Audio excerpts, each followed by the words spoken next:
Chapter 7. Of hiding our grace under the guard of humility. My son, it is better and safer for thee to hide the grace of devotion, and not to lift thyself up on high, nor to speak much thereof, nor to value it greatly, but rather to despise thyself, and to fear as though this grace were given to one unworthy thereof. Nor must thou depend too much upon this feeling, for it can very quickly be turned into its opposite.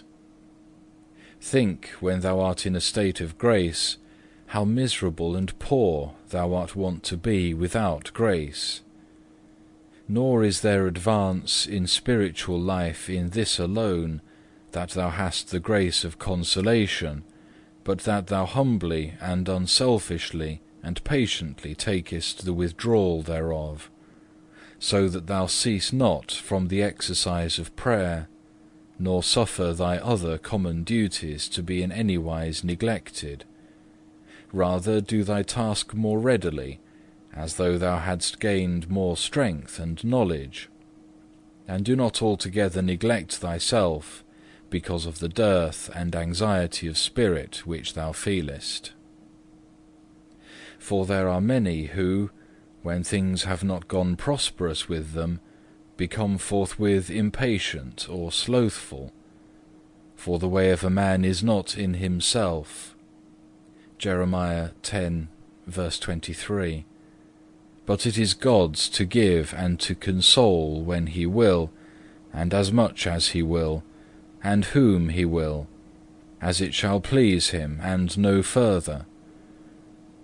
Some who were presumptuous because of the grace and devotion within them have destroyed themselves, because they would do more than they were able, not considering the measure of their own littleness, but rather following the impulse of the heart than the judgment of the reason.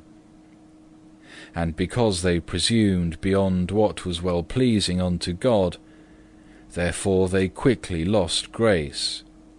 They became poor, and were left vile, who had built for themselves their nest in heaven, so that being humbled and stricken with poverty, they might learn not to fly with their own wings, but to put their trust under my feathers.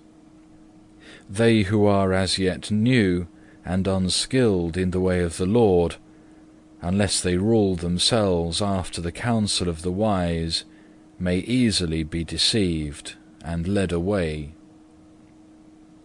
But if they wish to follow their own fancies rather than trust the experience of others, the result will be very dangerous to them if they still refuse to be drawn away from their own notion.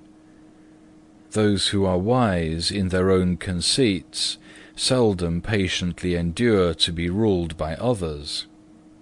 It is better to have a small portion of wisdom with humility, and a slender understanding, than great treasures of science with vain self-esteem.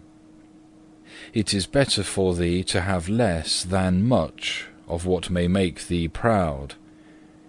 He doeth not very discreetly who giveth up himself entirely to joy, forgetting his former helplessness and the chaste fear of the Lord, which feareth to lose the grace offered.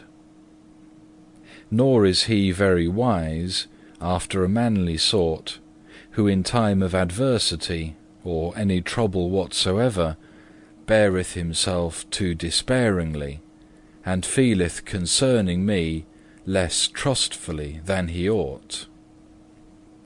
He who in time of peace willeth to be over-secure, shall be often found in time of war over-dispirited and full of fears.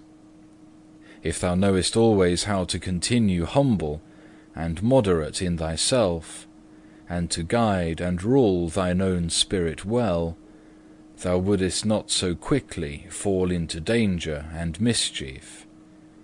It is good counsel that when fervour of spirit is kindled, thou shouldest meditate how it will be with thee when the light is taken away. Which when it doth happen, remember that still the light may return again, which I have taken away for a time for a warning to thee, and also for mine own glory. Such a trial is often more useful than if thou hadst always things prosperous, according to thine own will. For merits are not to be reckoned by this, that a man hath many visions or consolations, or that he is skilled in the Scriptures, or that he is placed in a high situation, but that he is grounded upon true humility, and filled with divine charity, that he always purely and uprightly seeketh the honour of God, that he setteth not by himself, but unfeignedly despiseth himself, and even rejoiceth to be despised and humbled by others more than to be honoured.